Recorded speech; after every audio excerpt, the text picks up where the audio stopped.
Yeah, and that's what I'm always saying that like we gotta do something. I think awesome. I think Roy Disney had the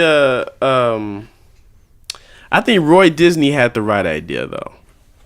What idea did he have? Just merchandise the heck out of this animation stuff. But I feel like like studios do that, and a lot of the shows that are out are predicated on just selling merch. Yeah, and I know that. Like, there's a huge I feel like they don't do that as much anymore, though. What do you mean? I don't know. Like, it seems like every show I've ever worked on, it's like they don't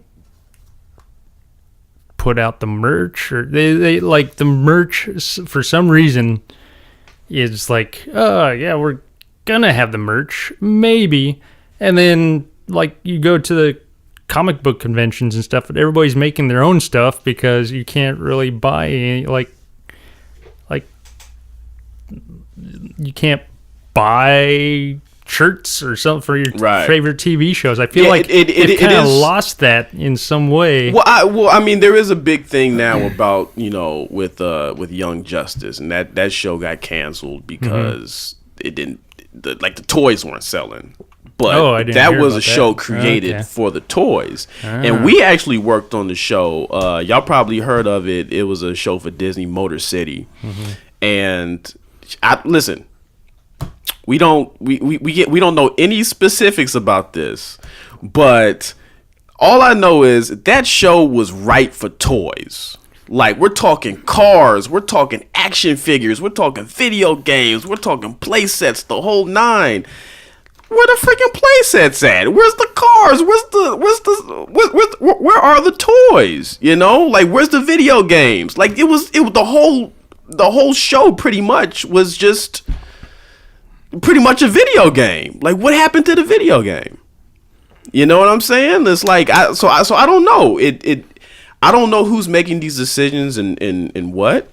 But I do think Roy had the right idea as far as making some money out of this thing. Yeah. Like, you just gotta believe in your product and just merchandise the heck out of it, man. Are you breaking things? I am. Can you not hear me anymore? No, I'm good. Are you good? I just whacked my cord. You just whacked it? Yeah, getting dirty here. Yeah. Yeah. So you got nothing on Motor City? Yeah, I got distracted. Sorry. You got distracted. You over here breaking shit. I'm over here whacking my cord. Yeah, I'm like, where were we? That's your problem. You always. No. I remember on Motor City. Yeah, like one of the things was like they had fans who were talking to base. them and wanted stuff, but then like the merch got put on hold, and then okay, well hold on. Let me just give a disclaimer. We weren't in any of these meetings. We don't know any of this. We were just there when it was all happening and just confused as to what was going on. Yeah, but I just remember fans like creating their own stuff and then sending it to the studio to the animators and the owners of Titmouse, like, hey, here's some stuff we made for you guys. Because, yeah, I heard similar stuff, like My Little Pony, wasn't there something, like, that's why... What, they couldn't sell My Little Pony dolls? Yeah, did you ever see Bronies? No, I didn't see documentary? Bronies. I'm not going to watch Bronies. Well, But are you saying that they didn't buy They didn't buy My Little Pony dolls? People were making their own plush dolls. And selling them at Comic-Cons because... God, that's got to be illegal though, right? Hasbro? Oh, totally. Yeah. And they're doing it on this documentary. Right. But, like, it's like, they're like, well, My Little Pony's not making it, so we're going to make it and come here and sell. I mean, but that's a comic book convention. Like, how many illegal... legal things people just like copyright? What's that? Right. Yeah. I don't know, man. Like, So then maybe I'm wrong then. So what's the like, how do we get some money out of this thing? Out of this?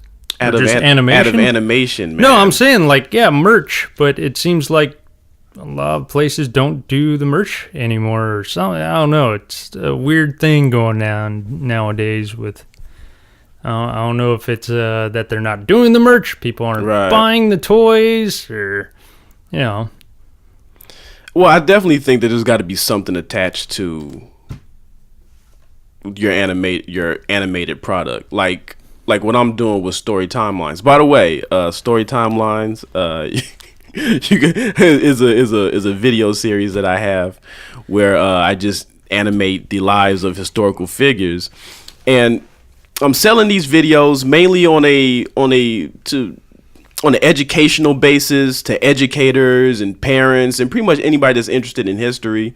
But at the same time, I'm like, okay, how far can like these videos go? Because with animation, you could like it's like what's the old Native American adage about using the whole buffalo or whatever. Like with animation, you can do that because there's so much involved that people understand. You can get the animation, you can make a book, you can take the character, make trading cards, make posters, make whatever. You know what I'm saying? You could people are selling their production art.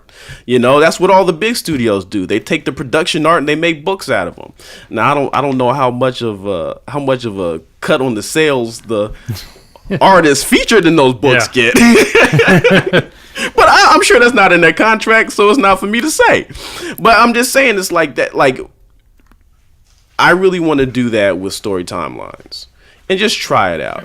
Even though this whole thing for me isn't about making money, it's really about just, doing something I believe in, something that I feel like people need to be educated on, characters that you don't hear a lot about. I'll sit around, I'll mention Mansa Musa to somebody and they won't even know who the heck that is. So like, not only will you know who it is, but boom, I'm giving you their whole time. I'm giving you their whole timeline. I'm giving you their whole life story, and I'll give you a book and you'll get worksheets and you'll get posters to put up in your classroom or your home or whatever.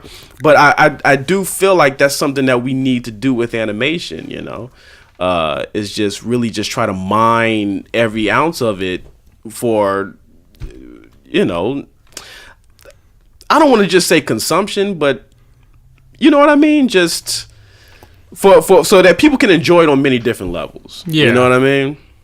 Yeah. I mean, that's what I kind of had in mind for my webcomic, 0 Squared by 0 Squared. Yeah.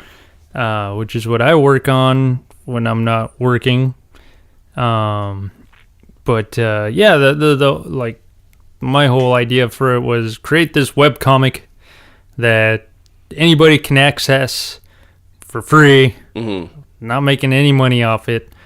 But, like eventually I want to, animate it. What's going on with that, man? I've been pressing you. I've been pressing you about that. All I'm saying is that, bro, you got the comic, right? Yeah. There's only like a couple of places the comic can go. Yeah, but the amount of time to put into an animation, but it's you like, got me. It's a 2-man thing. Like Story Timelines, I do everything by myself. Yeah, with some help from Mr. McDonnell. But like I do that by myself. Like you're telling me that the two of us can't jam out like a 10-minute film. Like everything's ready, bro. The character designs are there, layouts are there, like stories there, like everything's ready. Yeah, but I don't know. We're working on a page every week and then to be working on the animation too. Sabbatical. like you think people like what? I know, man. On? I've been working for 6 weeks now. Oh man, it's so harsh. I need another harsh. 6 months off, bro. You know? Okay, whoa. Fuck the house. Whoa. I'm selling the house. Hold on a second. I'm gonna sell my house. I'm not saying you go on sabbatical. I'm saying maybe you listen. Oh, people. Just unload it on you, like hey. No. I'm saying listen. The comic may not be the comic go on as people may want. Maybe not. Don't just cancel it altogether. Just say okay. Instead of a page a week, I'm gonna hit y'all with a page every 2 weeks. Yeah. No.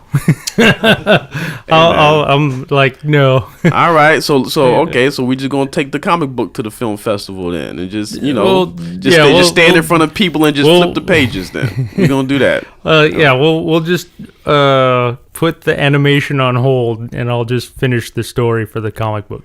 Listen. I laid out a plan for myself, and I'm sticking to it.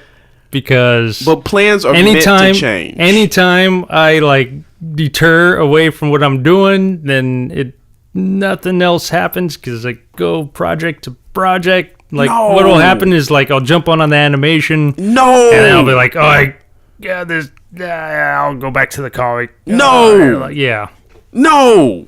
Did you hear me when I said no? Yeah, that's not true.